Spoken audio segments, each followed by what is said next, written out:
Welcome to the debate. Imagine a software program renting a server in Tokyo. Okay.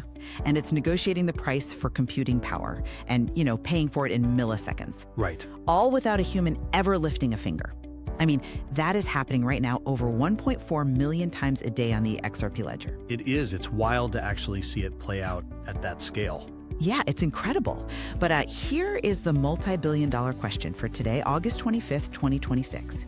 As these autonomous AI agents take over our financial plumbing, are they actually using native crypto assets like XRP to move that value? Right. Or are Wall Street's shiny new spot XRP ETFs just a speculative mirage, while stablecoins quietly steal all the actual utility? Yeah, and that is exactly the tension we're looking at today. Because we have this diagnostic landscape of market structure right now that is just completely bifurcated. Mm-hmm. On one hand, you have Ripple's RLUSD stablecoin, which is just swelled to between $1.5 and $1.7 billion in circulation. Yeah, roughly that, yeah. Right, and then on the other hand, you have spot XRP ETFs locking up roughly $1.3 to $1.4 billion in traditional custody. Exactly.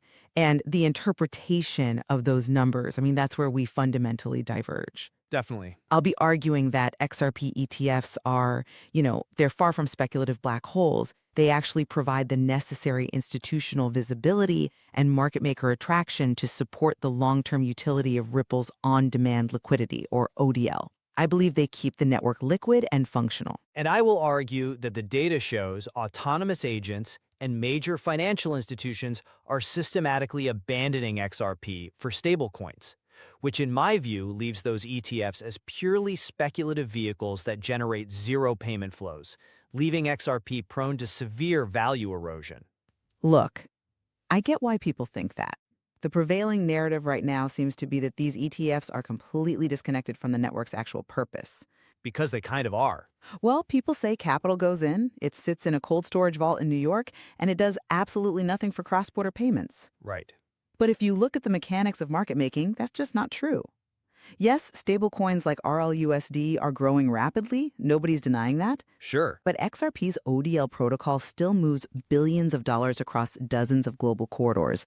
And we are seeing it actively utilized by roughly 40% of Ripple's partner institutions. But is it growing? Well, my core position is that ETF visibility and the massive regulated institutional footprint it represents will inevitably attract well-capitalized market makers.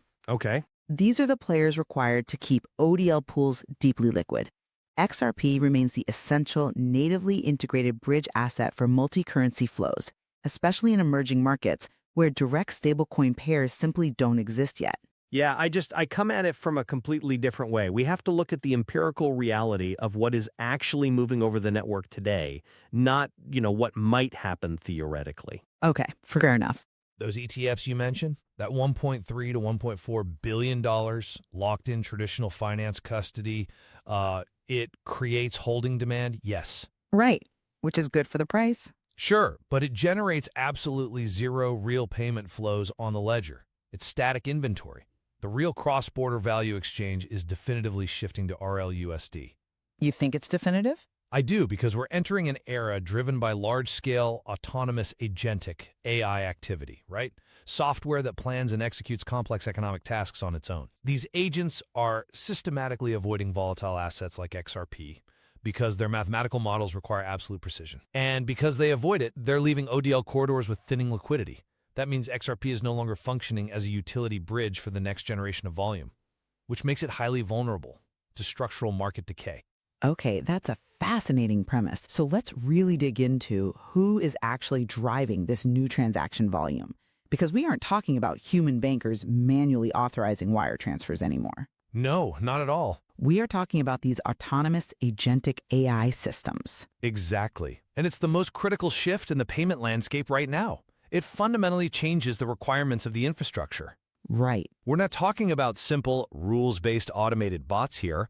We're talking about multi-step, planning AI agents that, they negotiate smart contracts. They procure API access. They settle balances across borders in fractions of a second. Yeah, the complexity is wild. It is.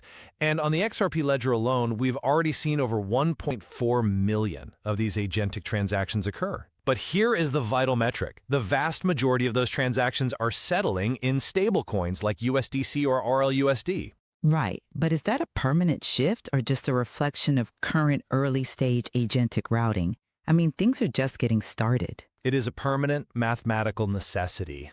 Why? Well, imagine you are an AI agent programmed to execute a complex arbitrage trade, or maybe just rent a localized server to process some data, like your example. Okay. And your expected profit margin is a fraction of a cent, maybe 5 cents on a $50 transaction. Right, micro margins. Exactly. If the token you use to settle that payment drops in value by 2% during the 3 seconds it takes the ledger to close, your entire profit margin is wiped out.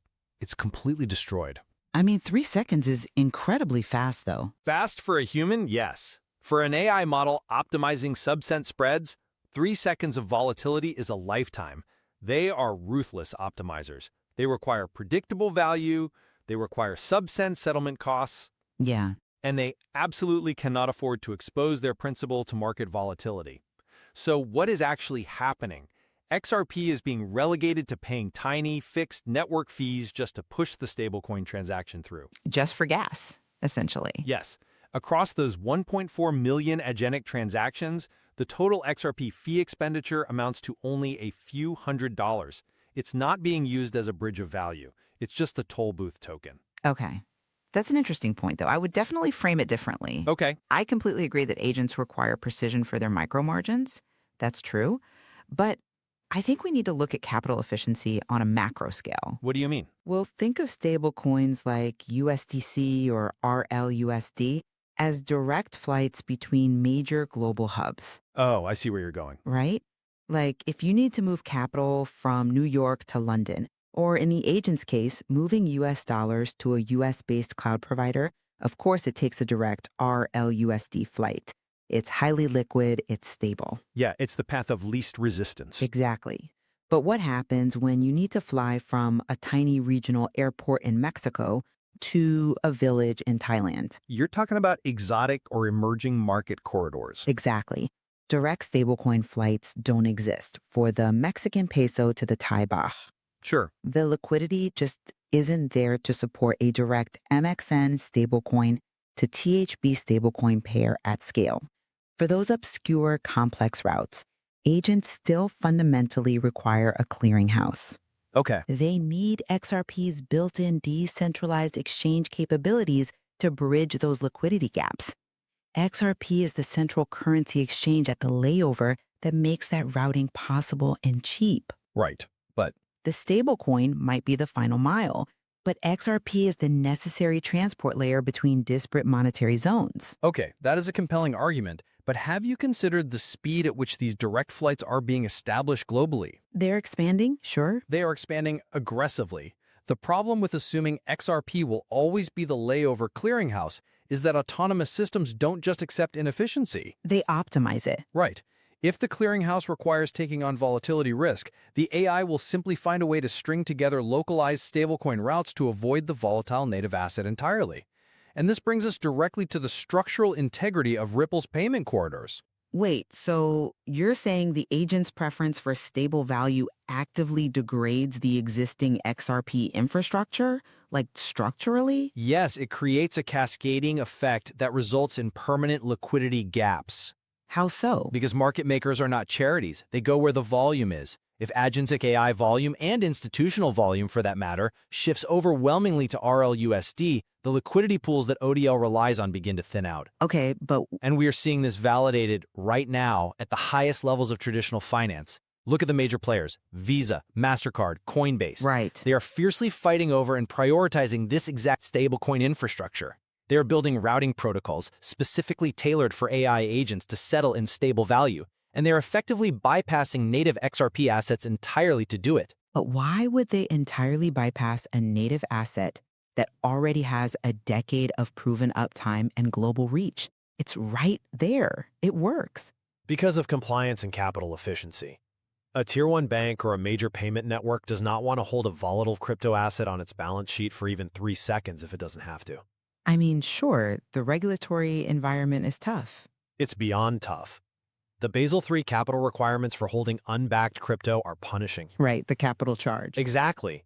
If Visa can clear a transaction using a fully reserved, programmable dollar like RLUSD, they avoid the capital charge, they avoid the volatility risk, and they give the AI agents exactly the stable settlement they demand.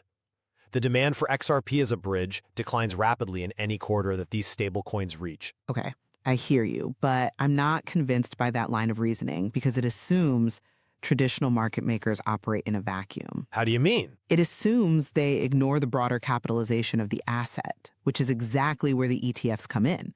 Let's look closely at the market mechanics here. Okay. We know that ODL is still actively utilized by 40% of Ripple's institutional partners. That is not a trivial number. It's not zero, no. It represents billions of dollars in volume, primarily in those complex corridors where stablecoin liquidity is indeed still thin. But that volume is legacy volume. It's not the growth vector. Even if it's legacy, it's highly profitable volume. So here's my question to you about the intersection of the ETFs and this utility. Go for it. If we now have $1.3 to $1.4 billion sitting in spot ETFs, that brings massive regulatory visibility and institutional familiarity to XRP, right? Sure. Wouldn't the sheer scale of that traditional finance footprint heavily incentivize Wall Street market makers to step in? I mean, think about the arbitrage loop. Okay. Wall Street farms now hold massive XRP inventory. They have the collateral required to run high-frequency arbitrage bots on the XRP ledger. When they see the thinning ODL pools you mentioned, they don't see a dead end. They see a high-spread arbitrage opportunity. Aha, I see what you're saying. Right? The ETF provides the institutional cover and the balance sheet, and ODL provides the yield. Doesn't that structural reality maintain the complementary nature of the two assets? I'm sorry, but I just don't buy that. Let me tell you exactly why that arbitrage loop doesn't work in practice. Please do. It assumes the capital locked in the ETF has a direct transmission mechanism to the decentralized exchange where ODL actually operates, and it fundamentally does not. Why not? Capital is fungible. Capital is fungible, but regulatory wrappers are not. The capital in an ETF is legally and structurally walled off. Think about it. An authorized participant, an AP, buying XRP to lock in a Coinbase custody vault in New York is doing absolutely nothing to tighten the spread between the Mexican peso and the Philippine peso on the XRP ledger. They are completely segmented pools of capital. A cold storage vault in Manhattan doesn't talk to a decentralized exchange in Manila. Well, obviously they don't physically talk. Right. The AP cannot legally take the ETF's underlying XRP, move it onto the public ledger, and use it to arbitrage ODL corridors. It has to stay in custody to back the shares trading on the stock exchange. Wait, let me stop you right there. I understand the regulatory ring fencing of the physical ETF asset. Of course, the AP isn't taking the ETF-specific tokens and putting them into an ODL liquidity pool. Right. But they don't need to. The very existence of a highly liquid, regulated ETF allows institutional market makers to synthetically hedge their exposure. Synthetically hedge. Okay. Yes. If a market maker wants to provide liquidity in Manila, they can do so aggressively because they know they can instantly hedge their XRP price risk by shorting or trading the ETF in New York. The ETF creates the deep secondary market required for market makers to feel safe operating in the primary ODL corridors. That is a very sophisticated theory of market structure, but the data just isn't bearing it out. Hedging through the ETF doesn't create new utility demand for XRP on-chain. It just creates derivative trading volume off-chain. But it supports the market makers. Sure, maybe. But this brings us to the most dangerous mechanic currently playing out in the market. Which is? Because these pools of capital are segmented, we have to look at how these massive ETF flows actually impact XRP's price stability now that the real utility demand is shrinking. You were talking about the shift from a utility-driven price discovery to a speculation-driven one. Precisely. For years, the narrative was that ODL volume would drive steady organic demand for the token, right? Yep. But with less real utility demand supporting XRP, because the agents and the Tier 1 banks are migrating to RLUSD as we discussed, XRP's price movements become almost entirely dependent on the inflows and outflows of these traditional finance ETFs. In a sustained euphoric bull market, that looks great on a chart. Everybody's happy. But in sideways or choppy markets, this speculation-driven market structure produces severe volatility decay. Let's unpack volatility decay for a moment, just to ensure we are examining the exact mechanism you're warning about. Yeah, it's really important to understand it is the mathematical erosion of value from repeated price swings, even if the net price of the asset ends up unchanged over a given period. Right, beta slippage. Exactly. Let's just look at the math. If an asset is priced at $100 and it drops 10% one day, it goes to $90. Simple enough. If it rises 10% the very next day, you don't return to your starting value of $100. Because 10% of 90 is 9. Exactly. So you end up at $99. You have lost 1% of your value purely to the volatility of the swing. Even though the percentage moves were identical. Exactly. Now, when an asset's price is dictated by the whims of ETF speculators moving in and out based on macroeconomic headlines, rather than the steady baseline demand of cross-border utility, this decay accelerates dramatically. And you're seeing this quantified currently? Absolutely. We are seeing it clearly quantified right now, especially with leveraged XRP products. Look at the Granite Shares 3X ETF or the 2CRAM 2X product. Oh yeah, those can be brutal. Yeah, Gate Research recently put out a report flagging 5X ETFs as strictly tactical, intraday tools. They explicitly warn they are not buy and hold assets. Right. For long-term holders, this volatility decay is incredibly destructive. If XRP bounces between 50 and 60 cents for a month without breaking out, the underlying leverage ETF bleeds capital every single day. Mm-hmm. It makes any price gains highly fragile because they are built on speculative ETF momentum, not structural payment demand. Okay, I see why you think that, and I will absolutely acknowledge the severe risks of the leverage products. They're dangerous for retail. Very. 2x, 3x, and 5x derivatives are mathematically designed to decay in choppy markets due to that beta slippage. That is undeniable, and, well, retail investors often completely misunderstand how toxic that can be over a 30-day holding period. Right. But I question the underlying assumption you are applying to the broader market and the unleveraged spot ETFs. You are framing the ETFs as sources of volatility, but historically, when a commodity or an asset secures billions of dollars in fully reserved spot ETF custody, it significantly dampens volatility over time. How so if they are just speculative vehicles? Because of supply absorption. Don't the spot ETFs, which have permanently locked up hundreds of millions of tokens away from active trading circulation, actually create a massive permanent price floor?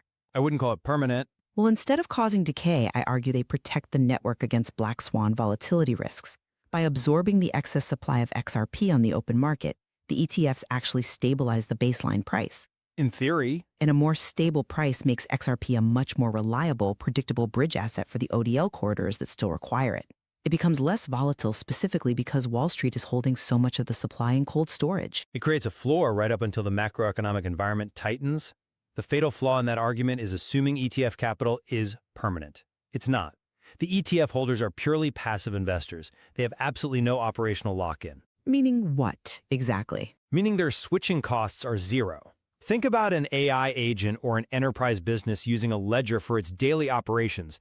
If they build their infrastructure on XRP, they have high switching costs. It takes time and money to retool their payment routing. Right, you can't just flip a switch. But a traditional finance portfolio manager clicking sell on an XRP ETF to rebalance into treasury yields, that has zero switching costs. It takes 1 second. That's true. So when the macro environment shifts and that capital flees, the quote-unquote floor you're talking about falls out instantly.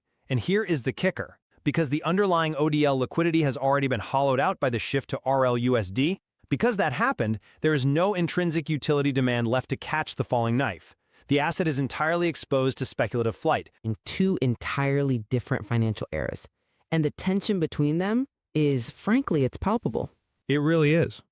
Let me summarize where my position stands in light of this discussion, because I think the mechanics we've explored clarify the stakes here. Sure.